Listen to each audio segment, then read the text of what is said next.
This past Sunday, a couple of hours before the New York Knicks hosted their first playoff game in 8 seasons, reporters asked head coach Tom Thibodeau to reminisce about the loudest he'd ever heard a Madison Square Garden crowd get over the years.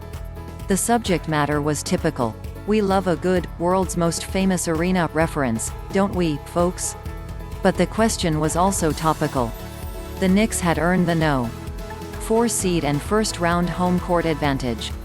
The Garden was set to open its doors to more than 15,000 ticket holders for Game 1 against the Atlanta Hawks, representing the biggest NBA crowd since COVID-19 paused the league in March of 2020.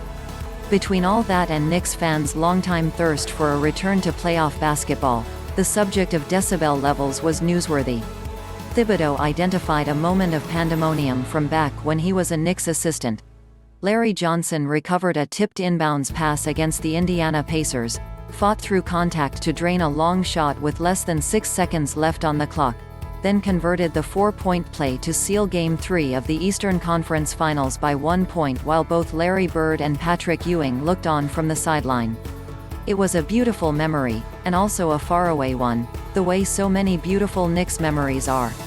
That cherished game took place more than 2 decades ago, in June of 1999, when New York was in the midst of a 14-season playoff run and was hogging the headlines and hugging guys' legs.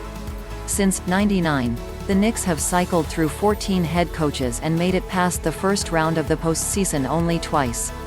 Even Ewing himself can barely make it past Garden security these days. Thibodeau worked for 4 other franchises before he returned to New York in 2020. Knicks fans like me who were scarcely out of braces when LJ won that loud game are now considered by marketers to be geriatric millennials. And Knicks youngins, some of whom weren't even born yet when LJ hit that classic shot way back when, now represent some of the team's highest and best hopes for a return to that old era's dominance.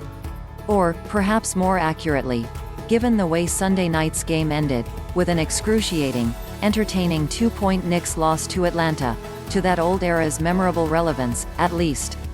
In the second quarter of Sunday night's game, the beloved and smiley rookie Immanuel Quickley, age 21, sank a floater and later nailed a long pull-up 3 as the Garden absolutely erupted around him. After the half it was sophomore RJ Barrett, not yet of legal drinking age, who dunked on Atlanta's Bogdanovic and caused frenzy anew.